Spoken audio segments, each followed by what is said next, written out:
Oh well. Yeah, I mean, it was still, you could still hear me, but it just sounded like I was in a huge like cathedral. That's funny. So I got that switched. Live on the space, and I'll put all the announcements out now. Listen live.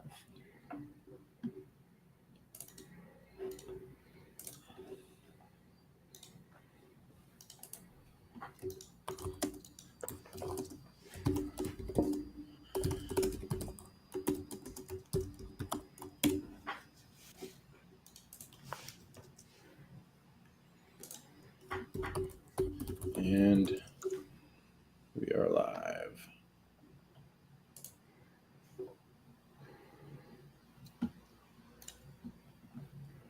Got the threadcast getting recorded.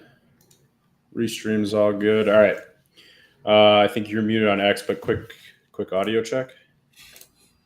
I am unmuted now, so we should be good to go. I am not good to go. Hold on. It's, again, with this freaking defaulting to the wrong mic. All right, now I should be good. Try one more time.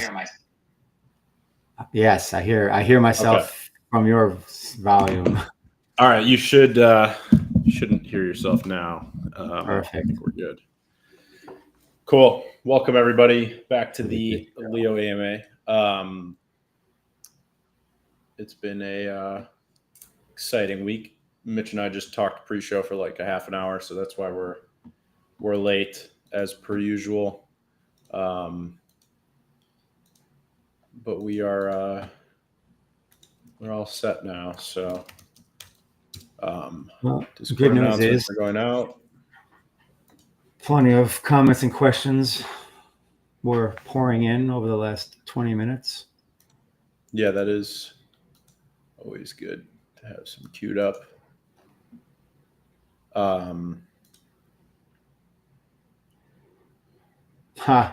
Morty. I like Morty's gift. It's Cookie Monster looking at the little, I forget what those things are called, with the freaking like TikTok thing. The ball's going back and forth. I don't know. You should have posted one. You should have posted one of him eating cookies. I want cookies now. I actually have some cookies. I should go get them. Cat will eat cookies on air. As long as it's with milk. Nope, no milk for the cat. Cats are supposed to love milk. I know. I don't. Well, I mean, I do. I love oat milk, but technically that's not real milk. It's just oats and water. But yeah, I live on oat milk. I can't handle regular milk anymore. My stomach doesn't like it. Oh, interesting. I'm not a milk guy. I put half and half in my coffee, and that's it. Yeah.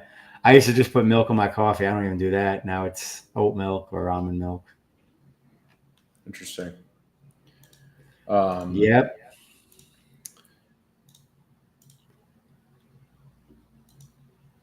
Yeah, we got a lot of people in here. I'm just looking through real quick, pulling things up, but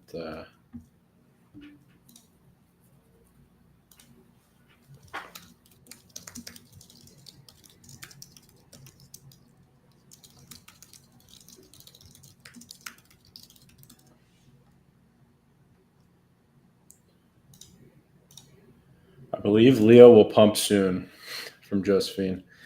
I agree with you. Speaking of coffee, Jenny has coffee in hand waiting.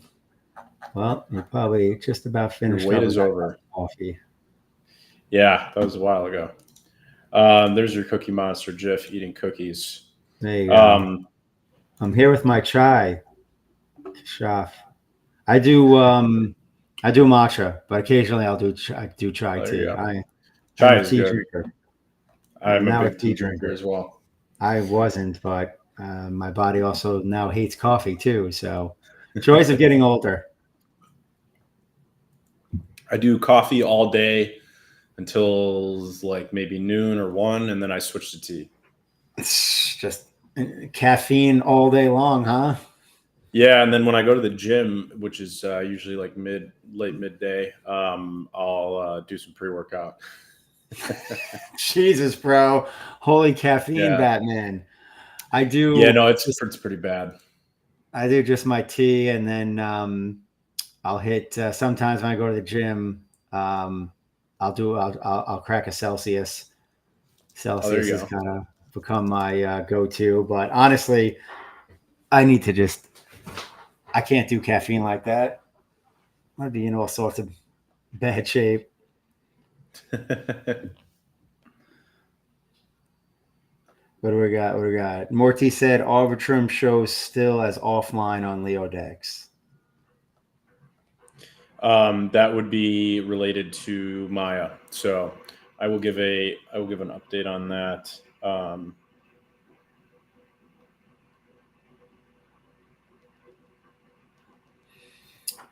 On a random note, Brando said ETH is so stuck within this range. What's next? Bounce from the 200-day moving average and above, or down to fill the fair value gap? And he posted a chart. That thing is range bound. I didn't realize like how long. I mean, I do because I have a DeFi pool with ETH that bottomed out at 2,800, so it hasn't produced any income for me for months now. And yeah, every time it looks like it wants to, because that 28 used to be a support. Every time it looks like it wants to crack it, it ends up going back down. So yeah, I don't know what. I'm not like, I know Cal's got more faith in ETH, especially against Bitcoin, than I do. But I'm at the point where next ETH pump, I probably will not have any ETH left.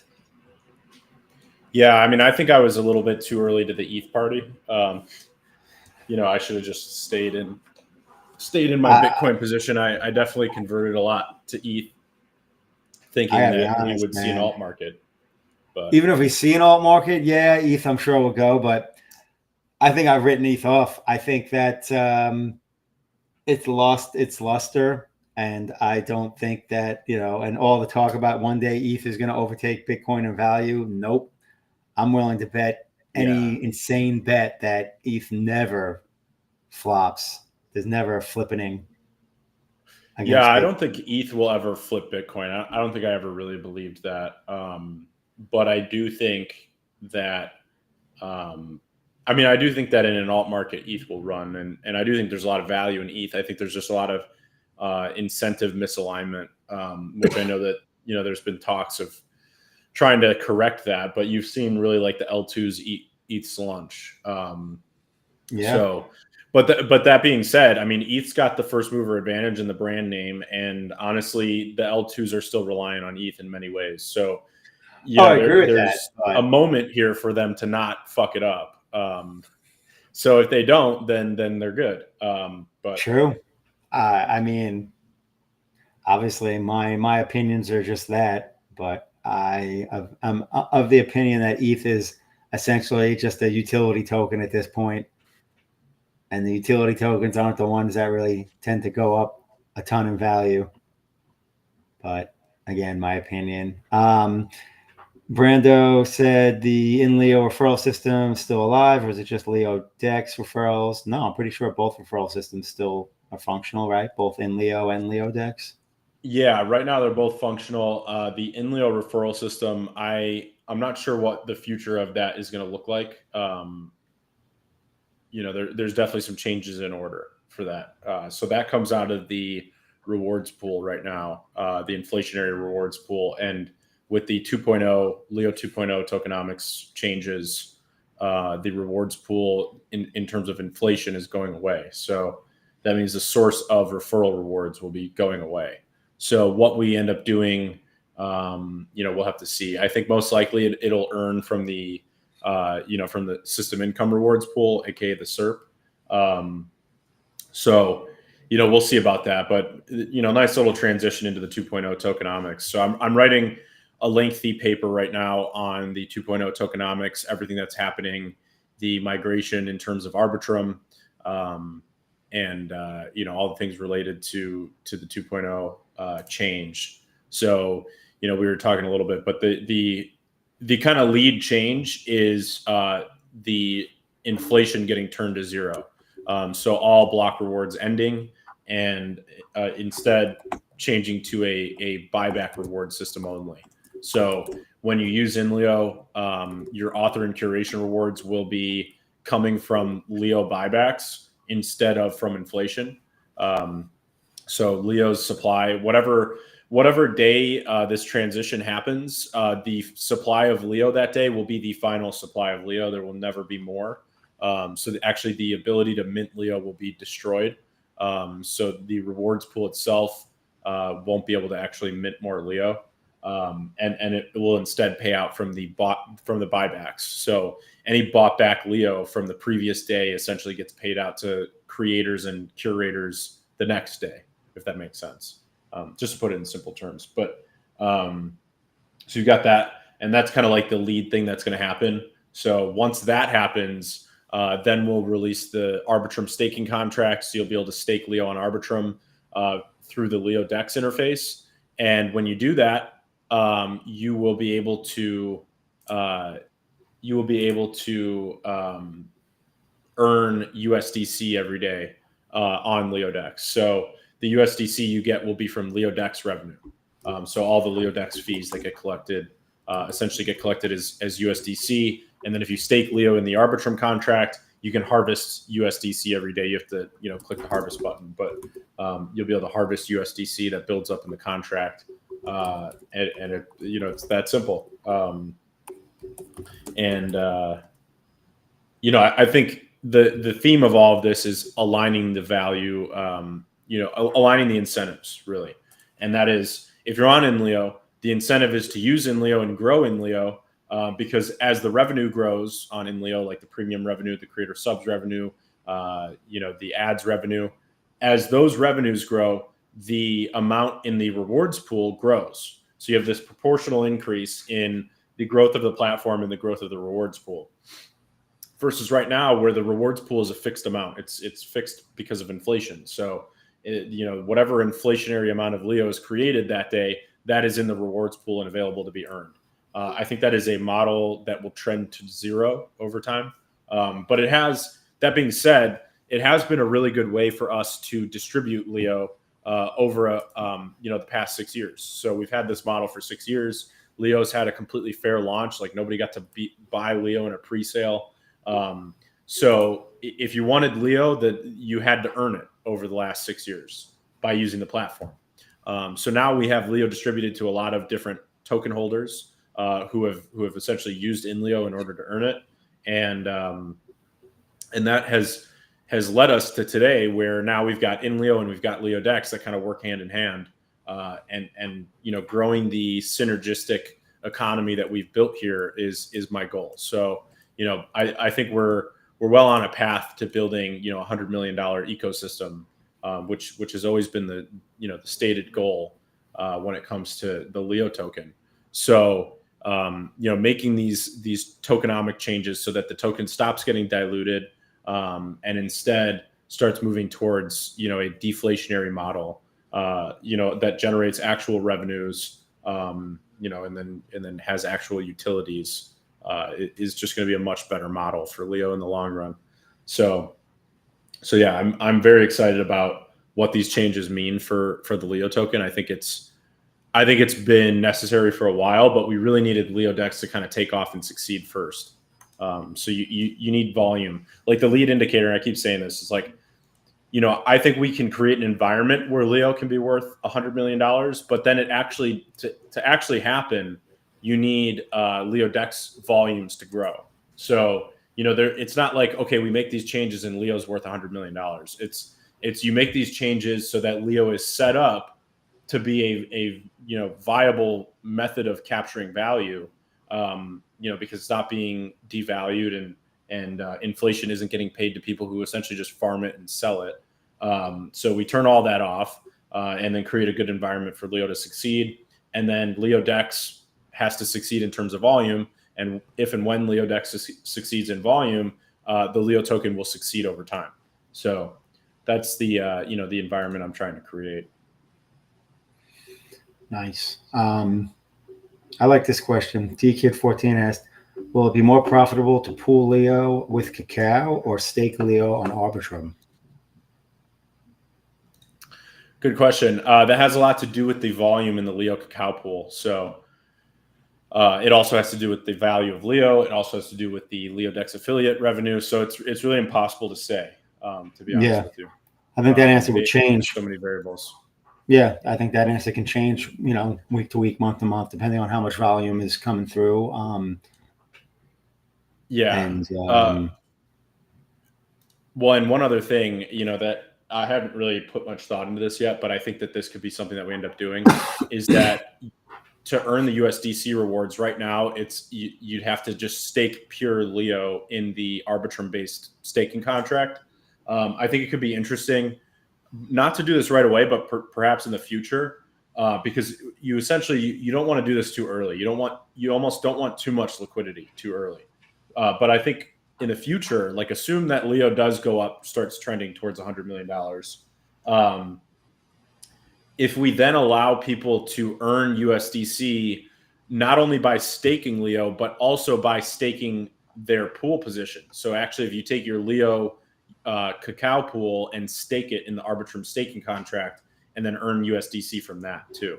So that could be something in the future, not anything right now, but you don't want liquidity to get too deep too early. But yeah, I think, perhaps in the future that'll make a lot of sense.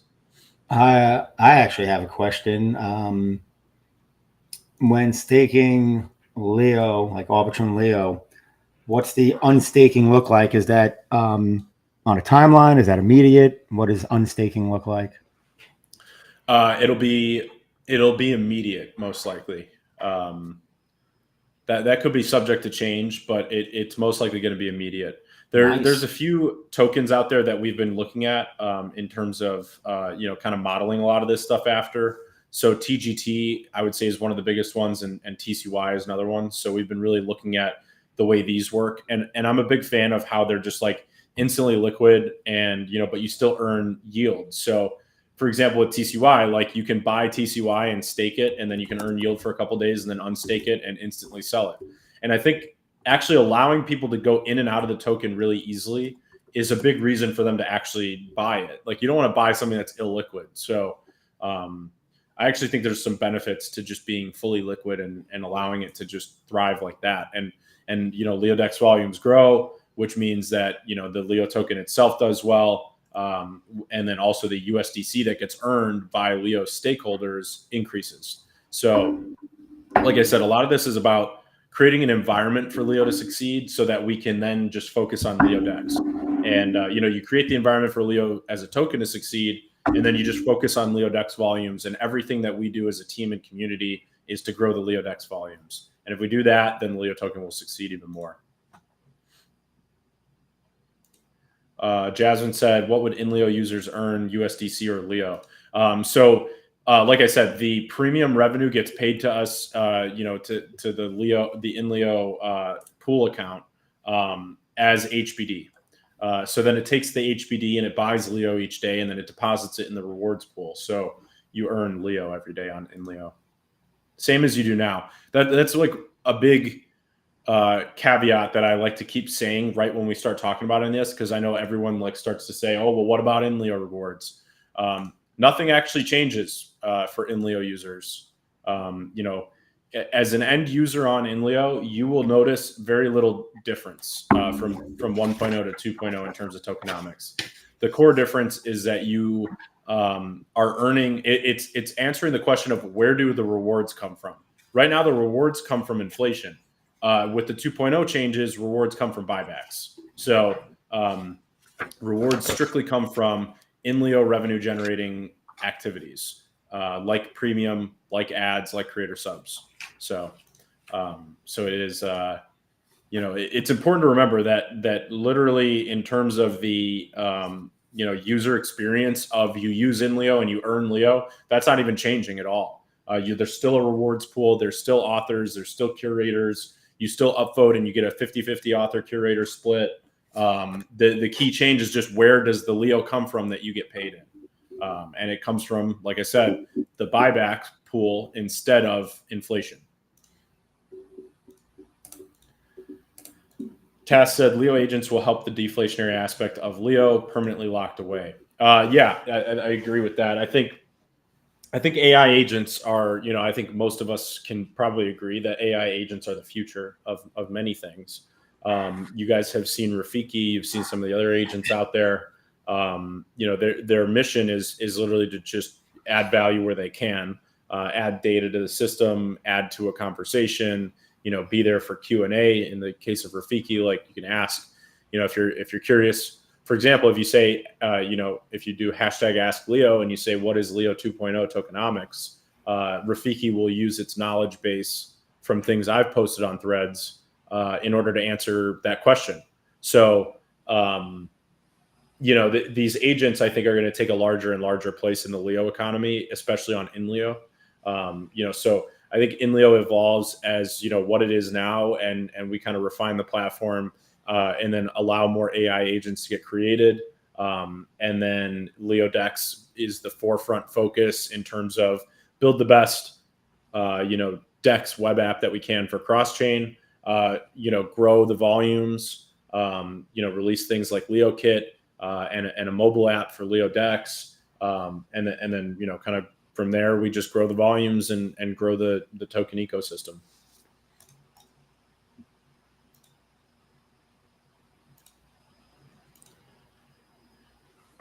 John Golson said, I think tiers was mentioned a few days ago. How will it work with staking? Will it change the amount earned? So curation and creation, that is completely on InLeo and separate from staking tiers. So staking on Arbitrum is completely separate from anything on InLeo. So if you stake on Arbitrum, there's going to be different staking tiers that impact the fees that you pay when you use LeoDex. So for example, if you stake to the highest tier, you'll pay the lowest fee when you do your LeoDex swaps.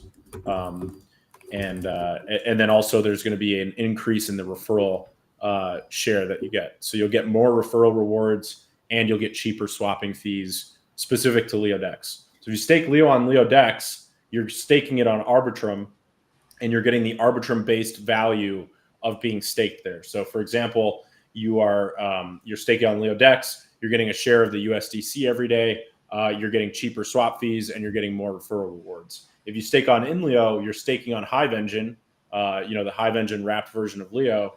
And by staking on Hive Engine, you're able to create and curate content on InLeo and earn Leo from the buyback-based rewards pool. So I like to explain it as like we're creating two synergistic islands, right? So you've got, the InLeo island. Actually, look, I got signs. You got the InLeo island and you've got the LeoDex island. Two separate things, but the Leo token connects the two things. So you can bridge back and forth, seamlessly to Arbitrum and to Hive Engine. And you can use Leo on LeoDex or you can use Leo on InLeo. They have two kind of unique feature sets. So if you want to be active on the social media side and do things there and earn Leo from the rewards pool, that's all in Leo. If you want to stake for more like you vote on DAO issues and like you harvest your USDC based on the LeoDex volume, that's all on LeoDex. You get cheaper swap fees and you also get more referral rewards. So very much more like DeFi based on LeoDex. So it creates kind of two separate islands. And then to connect them, you've got the Leo token and you've got the Leo bridges. So this is where the bridges come into play. Every time someone moves Leo between Arbitrum and Hive Engine, they're actually bridging between the two blockchains using the Leo bridge. And there's a small fee, it's between like 1% and 5% every time you bridge. And I like to consider it like passing go. So every time someone passes go, AKA moves Leo across the bridge, a 1% to 5% fee is taken from the Leo that gets bridged. And that fee is burned. So under the 2.0 tokenomics, the bridging fee actually gets burned. Right now it's used to pay delegators, but under the new tokenomics, it will actually burn the Leo. So now, for example, just say, 100,000 Leo a month is bridged between Arbitrum Leo and Hive Engine Leo. That is, if you take, let's just say 1% of that, right? Like if the average fee is 1% for bridging, that's 1,000 Leo per month. And so that means that 1,000 Leo per month is actually getting burned from the circulating supply, which decreases the overall supply, which makes Leo deflationary because there's no more inflation. So any bridged Leo is essentially going to add to the deflation of the Leo economy. And that is a kind of complete reverse to what we are now, which is just every day there's more inflation. So completely getting rid of inflation, turning the economy deflationary, and making LeoDex and InLeo very synergistic. That is the goal of Leo 2.0. Khan said, what's the team's KPI to measure success after Leo 2.0 launches? The number one KPI for the entire Leo economy, in my opinion, is the LeoDex volume. So growing LeoDex volume is going to be critical to growing the Leo economy.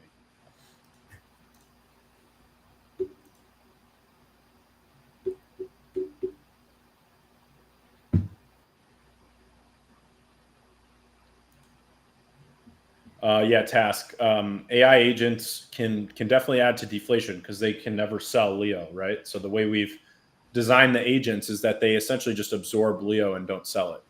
So they're actually not even capable of selling it. So yeah, creating an agent economy can definitely add to the deflation. So think about it this way. Imagine that there's agents on InLeo, and we've already got many of them live. Let's just say that they earn 10% of the total rewards pool each day on InLeo. That means that 10% of the total InLeo rewards pool, which is all buyback based, is actually getting burned. It's deflationary. So now let's just say there's 1,000 Leo a day in the inflationary, or sorry, not inflationary, the opposite of inflationary, the buyback based rewards pool. So let's say that there's 1,000 Leo a day that is bought and put into this rewards pool. 1% of that, which would be 100, or not 100, 10 Leo. That Leo would get essentially burned. So, that 1% is earned by the agents and then burned, because whatever they earn is essentially as good as burned. It's as good as like sending it to the null address. But I think one cool thing about the agents is that it is essentially burned, as in it can never reach the market, but it's still used by the agents to then curate you. So the way we've designed the agent is that when you interact with them, you actually get upvoted. So if an agent earns 10,000 Leo and stakes it all, it can never actually be sold. So technically it's still in the circulating supply, but it can't be sold. But it is used to curate. So it can then curate other users. So essentially you've got like this, and then by the way, then 50% of what it is upvoting with, since you've got a 50-50 author curator split, 50% of what it curates with, or like let's say that its upvote is worth 1 Leo.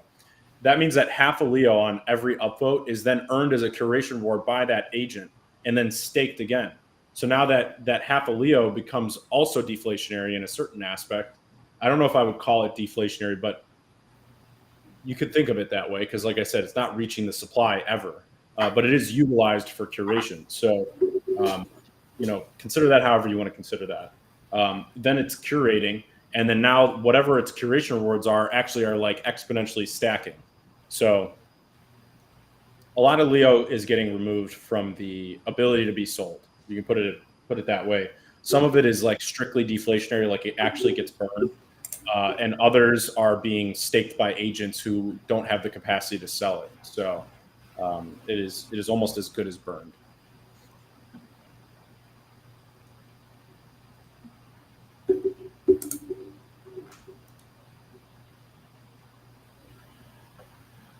Monkmaster said, will there still be rewards for delegating Hive to Leo.voter, or does that go away? There's still going to be rewards, but they are also going buyback based. So if you want to earn Leo rewards from Leo.voter, it is actually like using the curation rewards from Hive to then buy Leo and then distribute it to delegators. So that is remaining intact. Another thing I saw people asking somewhere else was about the miners, Leo Miner and Leo Mega Miner. If you don't remember, Leo M and Leo MM. So, I actually saw, it was funny because I saw like Hive haters saying, oh, of course, they're not doing anything with the miners, which is really funny because we never even talked about it. So, they'll have to cry about something else after I address it. So the mining pool earns 15% of the rewards pool. So that's how it works right now. That's how it's worked since the beginning of the Leo platform and ecosystem. That is continuing. So another thing that is not changing necessarily is the Leo miners. So the difference is, again, from a user perspective, nothing changes. You still are earning 15% of the rewards pool, but now the difference is, where does the rewards pool come from, and where does it come from? And I'm like imagining an audience sitting in front of me. Where does the rewards pool come from? It comes from buybacks instead of inflation. So miners still earn 15% of the rewards pool. It's a matter of, where do the rewards come from? That's all that's changing.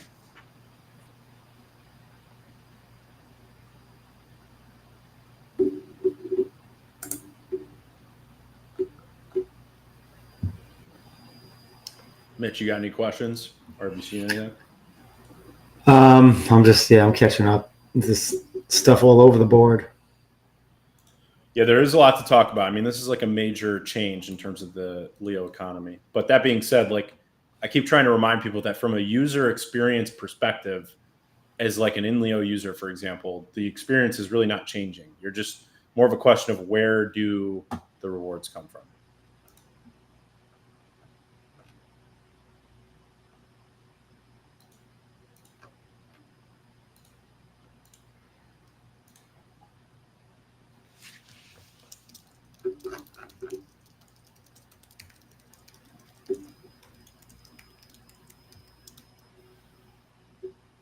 I don't know exactly what this question means. Khan said, one alpha asked about the miners. Hopefully they would be paid the Leo. I don't. Yeah, that's what I was just talking about. So you're just talking about Leo. That. Sorry, I was spaced. No, you're good. Looking through all the threads. There's a lot of things. But yeah, the Leo miner and Leo mega miner, Leo, or I keep trying to spell it out, Leo M and Leo MM. Right now, they're working exactly the same in Leo 2.0 that they do now. They earn 15% of the rewards pool. So right now that rewards pool is inflationary, so they earn 15% of inflation.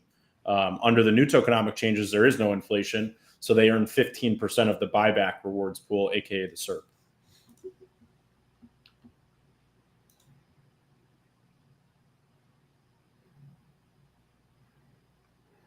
Yeah, John said, so if you want to benefit from the current in Leo's social side and LeoDex USDC rewards, get Leo now. Hint, hint, nudge, nudge.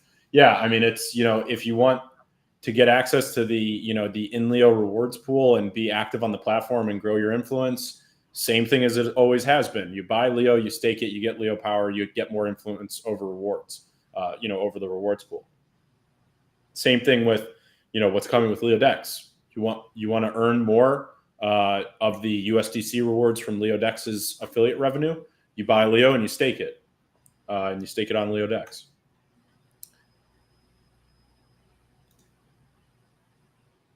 Ahmad Manga, that would you'd have to run the math on that. I honestly have no idea.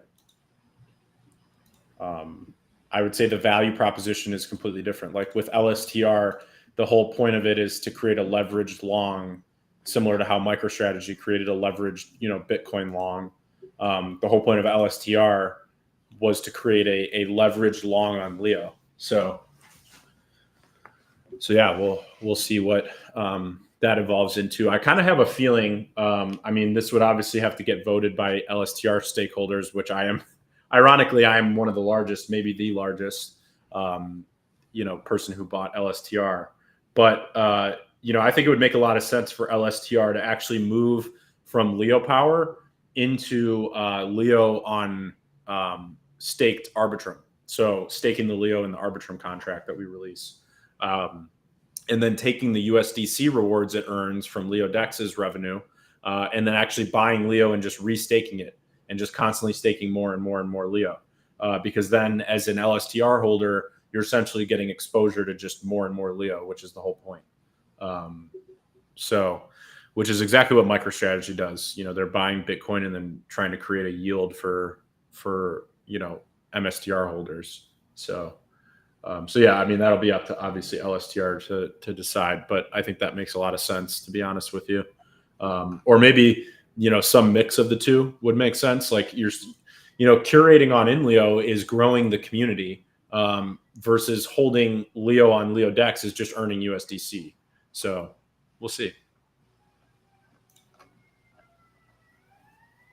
Yeah, data stat, nothing, the token is already on Arbitrum. So we've actually already done that.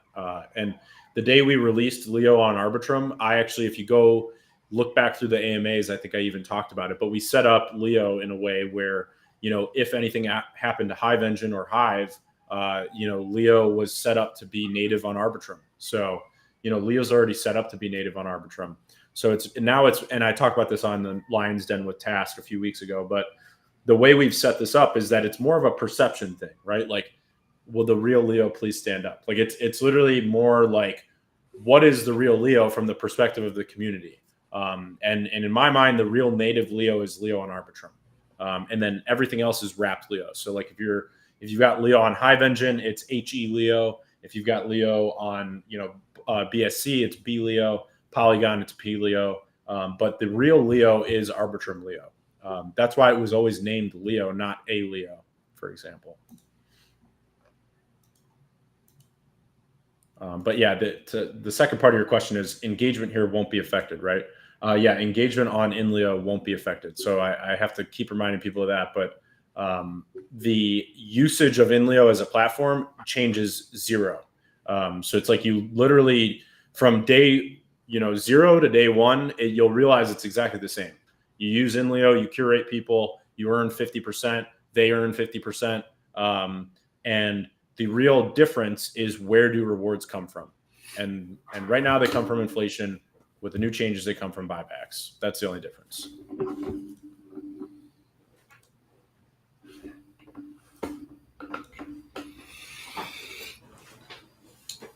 So in the Threadcast title, you had 2.0 tokenomics, referral, leaderboard, and swap with no wallet. Can we talk about swap with no wallet a little more? Yeah. So this kind of actually came out of Zcash, our integration of Zcash, and then recently with XRP. So you can now trade XRP. Actually, this has happened since, kind of since the last AMA, but you can now trade XRP on LeoDex. So XRP was released on Thorchain. We were the first UI to support it. So you can now trade XRP, and obviously Zcash went live a few weeks ago on Maya, and we were also the first UI to support it there. I think still maybe the only UI to support Zcash. Maybe there's one or two others. I don't know. But we have all these things live, these newer assets. And one thing I've learned, kind of talking with the Zcash and the XRP communities, is that their native wallets aren't really supported by any Thorchain UIs or Maya UIs. So they've had this question of like, okay, well, I want to use this, but you guys don't support, for example, with Zcash, you guys don't support the Zashi wallet, which is like their number one, mobile wallet for Zcash. And I then put out a poll and I said, well, how many wallets are out there?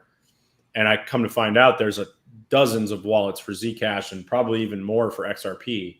So now I've been trying to think, over the past couple of weeks, like, well, how do we support as many wallets as possible? And then the dev team and I actually came up with this kind of genius idea of how we can support every single wallet in one update. So how can we, essentially we tried to say, well, how can we just create like a framework to support all of them? So we've actually landed on something that hopefully will be live in the very near sooniverse. But you'll be able to swap without connecting your wallet to LeoDex. So for example, and this will apply to all assets that are on LeoDex, or at least most of them. And we'll most likely start with Zcash and XRP, and then we'll add things like Bitcoin, ETH, USDT, and others. But what you'll essentially be able to do is just scan a QR code. So you'll go to LeoDex, you'll input a swap, and you won't have to connect. Like right now, you have to connect your wallet in order to do the swap. With the new change, you'll go to LeoDex, you'll input, for example, 10 XRP, and you'll output, Bitcoin, and then you'll hit swap, and it'll show a QR code on LeoDex, and then you can just scan the QR code with, for example, if you have like an XRP wallet on your phone, you can scan that QR code inside the XRP wallet, and then it will use your XRP wallet from your phone to then just do the swap. So LeoDex will just complete the swap for you. And then you obviously have to put in your Bitcoin receiving address on LeoDex. So then you paste in your Bitcoin receiving address, whatever wallet you want, and then you're good to go. So you don't need to connect your wallet. And then we also single-handedly, kind of in one fell swoop, now we support every single XRP wallet, every single Zcash wallet, every single Bitcoin wallet. When we add this for each asset, we literally then support every single wallet for that asset. As long as you're able to send that crypto out of that wallet, we'll be able to support it. So in theory, like I think even Robinhood lets you withdraw Bitcoin. So in theory, you'll actually be able to even go straight from a Robinhood account with Bitcoin into any other wallet using LeoDex. So, and to any other cryptocurrency. So like, say you've got like Bitcoin on Robinhood, you want to withdraw it to like Ethereum in your MetaMask wallet, you'll be able to do all that with LeoDex without even connecting. So you'll be able to use your Robinhood in order to do it. Just an example. Obviously, then apply this to every single asset, every single wallet.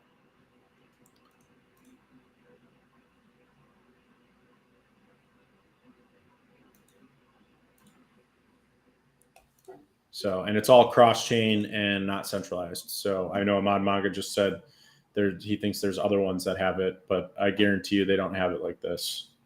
And they don't have it decentralized on cross-chain rails. That's for sure.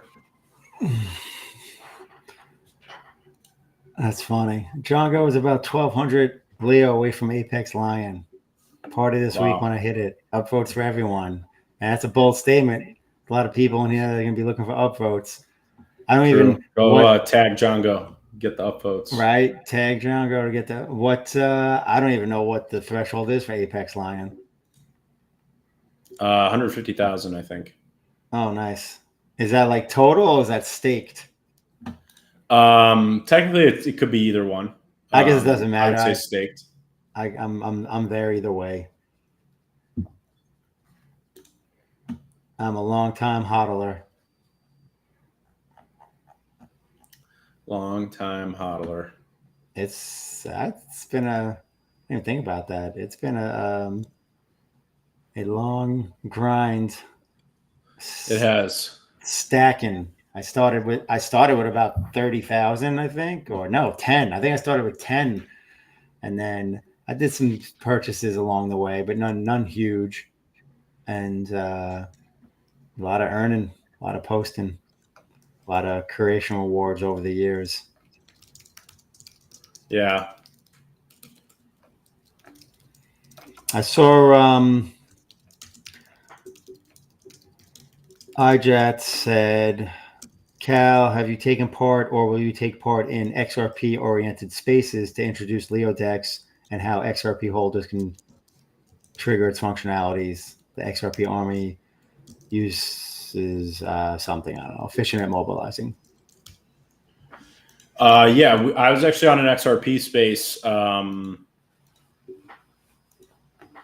When was it? On Saturday, last Saturday. Nice. Cool.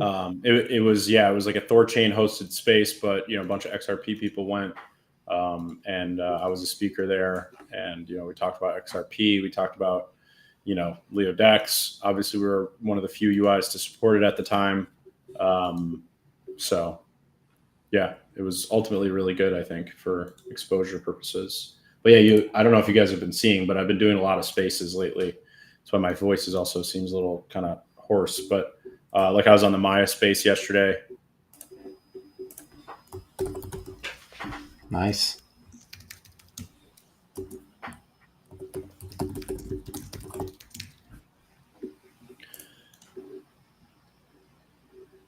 Ahmad Manga. So this is actually part of the LeoDex roadmap. He said, why don't you collaborate with a wallet so they can add swap via LeoDex and you give them referral fees for every user that uses the feature. So actually, if you're familiar with SwapKit, which is by the ThorSwap team, we actually have LeoKit. So this is something that we built for LeoDex, but we kind of knew that one day we would be able to, open it up and release it so that anybody could have like a, 10 to 15 lines of code and integrate Thorchain, Maya, Chainflip, and other protocols as swap routes, and then add swapping to whatever their application is. So, it could literally be any application. It doesn't even have to be like a, traditional wallet, for example. It can be literally any app. We've been working on LeoKit just so that LeoDex functions, because LeoDex, like most UIs that are out there these days, they're using, SwapKit or DKit or something like it, in order, Rango and others, in order to, facilitate swaps. We actually have built our own direct connection to these protocols. So when you do a swap, it's not because we've integrated, another SDK. We actually built our own from scratch. So on the roadmap, I don't have a timeline for it yet, because I want to focus on making LeoDex as amazing as we can make it. But on the roadmap, later, we will release LeoKit and then allow any interface or wallet to integrate LeoKit and then have swapping for their users. And similar to SwapKit, for example, LeoKit will earn a percentage of each swap, and the rest of the percentage will go to the person who integrated it. And 100% of the LeoKit revenue will be handled exactly like the LeoDex affiliate revenue. So, it'll be USDC for all the Leo stakers on Arbitrum. Makashima said it's likely other wallets will try to develop their own swapping directly using Thorchain, Chainflip, etc. It's actually not true. You'd be surprised. The vast majority of wallets that have integrated Thorchain use SwapKit. So, for example, like Ledger, and many others that are out there, they all use SwapKit. And a big reason why is because it's very difficult to natively support these protocols. I mean, things are constantly changing. You need to do a lot of development work up front. Then you also need to do a lot of work to maintain them. And typically these other wallets, like, they're focused on making their wallet. They, if they add swapping, they just want it to be like 10 lines of code, add it and be done. So yeah, you'd be surprised how many people actually want like just an SDK. I've already had people reach out to me asking when they can integrate LeoKit. And I've just had to tell them, it's not live yet. It's for LeoDex right now. And then, we'll look into how we can open it up.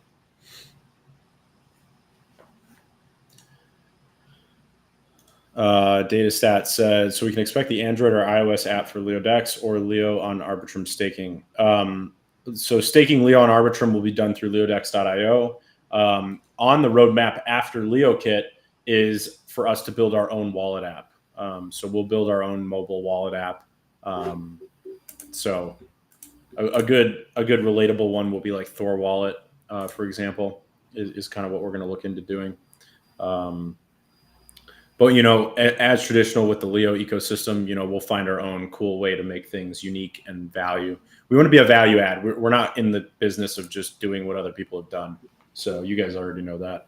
And I saw Django said project blankers. No, you guys know how it works. There was no microblogging on Hive until we made it ubiquitous.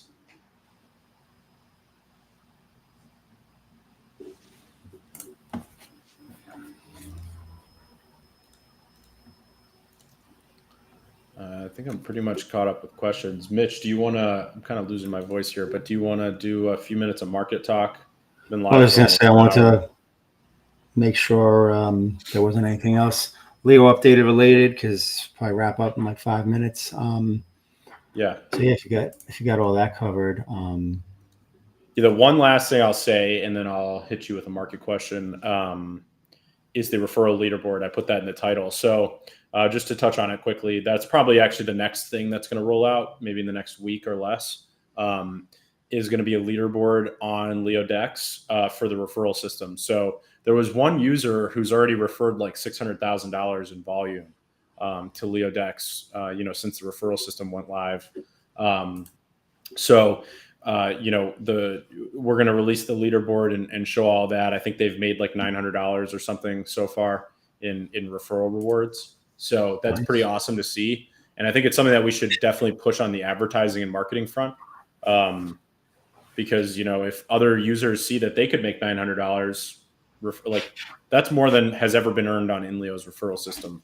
And that was earned by one user, and LeoDex's referral system has been live for like a month. So I want to get a leaderboard out there and allow it to kind of market itself. I still have seen a lack of just general referral usage. So, there's really only been like 10 referrers that have really earned more than $1, I think. So, clearly there's not enough of you guys out there. I know we've probably got 50 plus people in this threadcast right now. Get out there, get your referral codes and share them. I saw some people asking about the referral system on LeoDex and if it can be manipulated and whatnot. And the answer is, technically anything can be manipulated, or like if people try to pump their numbers. But think about it this way. The referral rewards are just a portion of the affiliate revenue earned by LeoDex. So when you refer someone, you earn 30% of the affiliate revenue from their swap. So you could game the referral system on LeoDex all you want. You're getting 30% of each affiliate revenue swap. So you're still generating 70% revenue for LeoDex. So keep that in mind. Is like, we should invite people. I mean, if people can find a way to do that, invite them all, because it's just generating volume for LeoDex, and LeoDex is still earning its affiliate fee. So keep in mind that this is like a real revenue mechanic. It's the referrer is earning a percentage of the affiliate revenue. There's no inflation. There's no like created Leo being paid to people. They're being paid in USDC, Rune, or Cacao, and they're being paid directly from those blockchains. Those protocols are directly paying them with the referral system that we built. So yeah, it's we built a system there where it's just anybody can do it. So I'm on Manga. I know Zcash and XRP I think is slowly being integrated by more UIs, but I think Zcash we're still like maybe there's one other interface that can do it. I don't even know. So that's a good one. We've been getting a lot of attention within the Zcash. I don't know if you guys saw that video that a big Zcash community account made, but we're one of the few, maybe the only. Cal, can you I can't seem to thought I saved, I can't seem to find it. Can you drop or you can just send it to me, the link where you can see the dexes on Thorchain, like the volume leaderboard or whatever? Oh yeah, the X scanner. Yeah, I don't know what I did with it. No, you're good. I just put it in the threadcast. Sweet. Yeah, man, good stuff. I mean, I don't think anything's changed with the overall market. Bitcoin. Bitcoin just made a new high, or flashed down to close to 100 last week when I was working on real estate, so missed it. And it's already rallied back up. So it's at 109, and I don't know what it's doing. Going sideways, I guess, consolidating the recent gains, but everything still looks relatively bullish. And I'm seeing more and more people that are on board with Bitcoin, like more quote unquote normies, just in the different like chats and groups I'm in. I'm starting to see a lot of real estate guys like cross to the dark side, so to speak, and looking at the history of Bitcoin and saying, why would I be in real estate? Like literally this one group that I chat with, a lot of them are selling their real estate to buy more Bitcoin. So pretty interesting. Yeah, I mean, everything's got a trade-off. I still see, as someone who grew up like investing in Bitcoin, I see a lot of value in being in real estate too. You know, 100%. I think people are a little too black and white. Like they don't see the value in having both, to be honest. Yeah. Well, and don't get me wrong. These people are still, they still have real estate, but they're selling off, I guess, the lesser performers that have equity.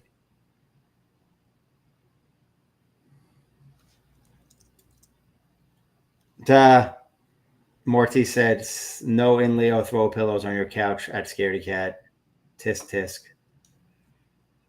That's funny. Well, I don't know where to get said pillows, and if someone wants to send me marketing merch, then have at it.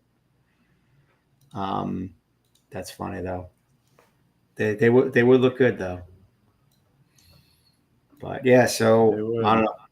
Overall market still looks pretty good, and you know, Bitcoin being strong is net positive for Leo, because at the end of the day, an overall bullish crypto market is good for alts. So,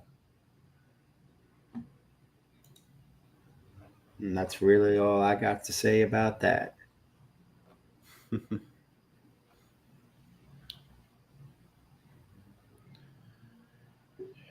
Yeah, sounds. We got Morty just posted the link for Leo merch. Get your Leo merch. Feel free to get your Leo merch. I think we got everything else. Let me click on the scanner link so I can save this. There it is. Pretty cool. No doubt. All right. Well, until the next one. Yep, we will. We will see you guys next Tuesday, noon Eastern. Possibly tomorrow for a chain chatter. I got to line something up with the guest, but chain chatter tomorrow, noon Eastern. Just be looking out for the Discord announcements. I'll post that up if we're able to make it work. But we should be able to. So I'll see you guys maybe noon Eastern tomorrow, and then definitely next Tuesday noon Eastern with Mitch for the AMA. But yeah, thanks, Mitch. Thanks everyone for coming. We'll see you soon. Take care.